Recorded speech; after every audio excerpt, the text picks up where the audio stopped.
campaign season was an unusual one for me. One elderly woman whom I had met while knocking on doors recognized me, and before I could go any further, tears welled up in her eyes. At over 70 years old, she told me that she had to ask for heating assistance. She said for the first time in her life, she could not provide for herself. It was obvious that it not only shattered her as someone who prided herself as an independent woman, but the stress of just paying for basic necessities was enough to bring her to tears. I wish I could tell you this was the only story like this from a constituent in my district. Sadly, it is not. Hello, this is Senator Matt Harrington of York County, and I'm joining you for this week's Republican radio address to talk about the important topic affecting us all, energy. And before I begin, this is my first address as a Maine senator. I want to take a moment to thank the great people of District 33 in Alfred, Lebanon, Sanford, and Waterboro for entrusting me to be their voice in Augusta. It is an honor to serve you and the people of Maine. I know my colleagues in the legislature can share stories similar to the woman in York County, which shows just how skyrocketing energy costs are crushing Maine families and small businesses, not just in my district, but across Maine.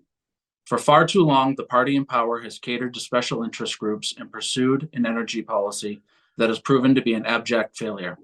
And despite their rhetoric, the war in the Ukraine is not solely responsible for the skyrocketing energy costs facing Maine families. Irresponsible energy policy from the White House to the Blaine House has contributed to these skyrocketing costs. My appointment to the Energy, Utilities, and Technology Committee is a first for me, and I have a lot to learn. But one thing I know for certain is that Maine people deserve better, and I will approach every energy bill with the same question. Does it lower the cost of electricity for Maine families? Just last week, I sat in the Energy Committee and listened to the Governor's Energy Office presentation. I was disappointed to see such a complete lack of emphasis put on the importance of reducing the cost of electricity for Maine families and small businesses. I agree and believe we need to focus on incorporating renewable energy into our portfolio, but only when it makes sense. As lawmakers, we must strike a balance between investing in renewable energy and lowering costs for Maine people. And right now, lowering costs has to be a priority. Too many Maine families are struggling to put food on the table, heat their homes, put gas in their vehicles. Maine Senate Republicans are focused on three priorities that will bring relief to Maine families and job creators. First, we must prioritize ratepayers. We want to look at any and all reforms of the Public Utilities Commission that will bring transparency to the contracts and rates they set for Mainers. Second, we must reform or repeal net energy billing. I agree with the words of our public advocate who told the Bangor Daily News last week, the program disproportionately hurts low-income people who aren't participating in community solar.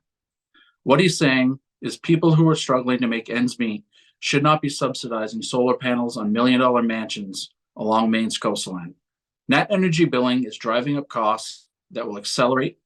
Instead, we must take a serious look at reforming this program to lower costs or eliminate it. And third, we have to stop picking winners and losers when it comes to energy policy. Every technology needs to be on the table, so we must remove the 100 megawatt cap on hydropower. We must encourage technologies like geothermal when it makes sense, and let's harness the robust forest products industry that we have in our state and incorporate these technologies. We cannot continue to push technologies that drive up costs. Maine people cannot afford it. Maine businesses cannot afford it. In closing, Senate Republicans stand ready to come to the table to work to deliver real reform for the people of Maine. High energy costs burden Maine people, Maine businesses, and are a drag on Maine's economy. You deserve more than a $450 check. You deserve structural reforms that will lower your energy and heating costs for the long term. Again, this is Senator Matt Harrington of York County, and I hope you have a great weekend.